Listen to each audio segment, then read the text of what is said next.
Just like the Orion spacecraft, my undercarriage gets a little hot on re-entry, so let's cool our jets in the vacuum of space and break down Top Chef Season 19, Episode 10,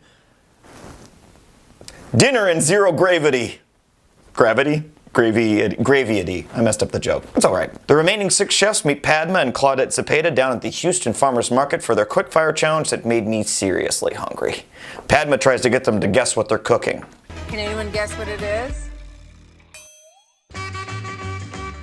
Fajita. Fajitas, okay. Okay. So it's a feed-off, a dish that clearly benefits some contestants over the others. We're looking at you, Evelyn. Oh, hey. But all the contestants want to talk about is Nick's new nickname, the Bread Maker, because he has made the most money in quickfire challenges than any other contestant. Fair. You're the baker, right? I'm the baker. Because I have the most bread. Damar reminds us all that the trick to this quickfire challenge is to manage your time correctly. Shopping and cooking time wisely is a big part of the challenge. So does Jay, and so does Evelyn. Everyone is rushing, except for Ashley. She takes her time shopping and talks about how much she misses her girlfriend. My partner, Megan, she's half Mexican. Brag. Damar decides to make a Jamaican-style seared steak with mango relish. Of course, Buddha makes something crazy, but his key ingredient is... With corn. Say what now? Corn. One more time. With corn. Kind of reminds me of my first website, Hardcore Corno. It was just one page with the slow motion corn being cooked.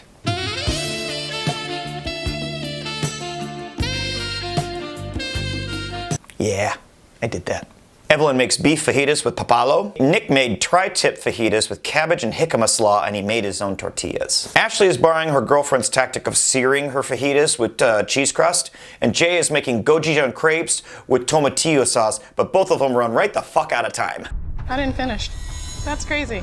I'm missing a crepe. The judges decide that Damar's relish was just a little too sweet, which puts him, Jay, and Ashley right at the bottom. The favorites were Buddha, Evelyn, and Nick, and lo and behold, the bread maker can't lose. I'm gonna knead the dough. You and me, Nick. I've been known to knead some dough from time to time. In walks a favorite of Top Chef alumni, Mr. Marcus Samuelson, and here he introduces the theme of this week's challenge, the villains from Interstellar, NASA. NASA. The contestants get a tour of the Houston Space Center where we meet the CEO, William Harris, and astronauts Katie Coleman and Tony Antonelli, who seems to have the same after-work relaxation methods as I do. Down to 0 and I got blasted off of the planet. Same here, bub. Same here. We then meet Dr. Grace Douglas, who is a food scientist, and she breaks down the rules of the challenge. Can't use too much salt, must be bold flavors, sauces must be thick, no loose water, and crumbs are a big no-no. The contestants then get to virtually meet and talk to some actual occupants of the International Space Station. This was really impressive and so fun to watch, but it seemed like the two astronauts really wanted to rub the benefits of weightlessness and our gravity-having faces. As the crew winds down, Jay seems to need to remind everyone of the upcoming reality. After tomorrow, it's gonna be 5 of us. The next morning, the crew goes shopping for supplies, and they run us down on their plans for their space food dishes. Are you enjoying your Ketmop blood ticks, Dr. Lazarus? Just like Mother used to me. Buddha is making Spaceballs. That's pretty cool. Yeah. Buddha's making Spaceballs next to me. Spaceballs. Jay is making bulgogi, but she's a little worried about her brain being cloudy. My brain is really cloudy. We know how she do. I just like to get baked. Damar is making hot pickles, chicken, and rice, but he overcooks the rice, and then he overcooks the rice again. If you're gonna overcook the rice, don't overcook the rice twice. More insane outfits today. Padma decides that her sexy red dress from the Quickfire Challenge just turned too many of us on, so she makes up for it by wearing a rejected outfit from Battlestar Galactica. The bigger the shoulder pad, the better the look. Evelyn made spicy guiso rojo. Buddha's Spaceballs were a huge hit. Check, please. Ashley takes her presentation to the outer limits by serving her marinated shrimp and tuna in a can and makes them cut a pouch open to get their sauces out. Nick's Mississippi gumbo was delish. Mississippi, goddamn. I said, goddamn. Jay and Damar try and serve their dishes to an understanding panel, but the mistakes were very quickly apparent. No surprise here that Buddha, Evelyn, and Nick were at the top, but no one can beat Buddha's balls. So he took home the prize. As for the bottom three, Ashley made a case for her fish. She seems to think that it was going to be okay. Damar was much more clearly hard on himself. He knew that he could have done better, and he wishes he did. Jay admitted she was disappointed in how her bulgogi turned out, and coming from last week's win, it's got to feel terrible to be at the bottom one challenge later. In this show, it's clear you could be winning in one episode and a mistake can send you home in the very next. Thankfully, life isn't like that. We all have a chance to hone some skills to keep our best selves on a path to what we want. And when we fall, we get back up. So don't stay down too long, Jay. We already miss you. Hey, what the hell? Like and subscribe to our YouTube channel. We got a lot more videos in the works. And in the meantime, you can follow us on Instagram and Twitter. You could like every one of our posts. Just be a real creepy stalker about it. Send flamey emojis to every single post. Live your truth. I'm gonna send him to outer space to find another race.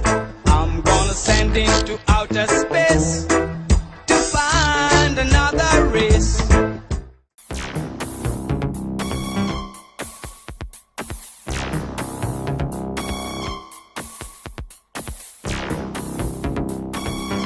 The bigger the shoulder pad, the better the look. If you can get the biggest shoulder pad. I had shoulder pads on everything small. My small dog walks around with shoulder pads. I think everyone should wear shoulder pads. I have them in my pajamas, t-shirts, everything. Shoulder pads. You could take a simple t-shirt, add pads, belt it, look terrific.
As soon as this video is over, in the sauce. Glug, glug, glug, glug, glug. I need a drink. Son of a bitch. I don't want to stop it. I suppose I could. Let's get through it and then maybe I can come back and do that one last. All right? Where's my red pen?